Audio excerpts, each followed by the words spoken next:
नमस्कार. मी बाबासाहेब जगताप, राहणार लोणी बुद्रुक, बळीनारायण रोड. मी गावरान कांद्याचं रोप साधारणतः पोळ्याच्या दुसऱ्या दिवशी रोप टाकलं. रोप टाकताना मी परिवार कृषी ॲग्रोमधून थोडासा सल्ला घेतला. तर त्यांनी मला रोप टाकायच्या अगोदर बेसल डोस बरोबर डायमंड आणि झापू हे 2 औषधं सांगितले. मग ते मी एक 50 किलो निंबोळी पेंडमध्ये मिक्स करून बेसल डोस टाकून दिला आणि नंतर कांद्याचं रोप टाकून पाणी दिलं.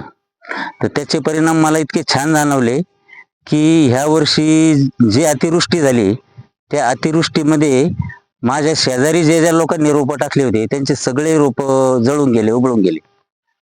परंतु माझं रोप 100% तुम्ही पाहू शकता, एक काडीही रोपाची मेलेली नाही. म्हणजे इतके छान रिझल्ट मला त्या डायमंड आणि झापूचे आले. धन्यवाद.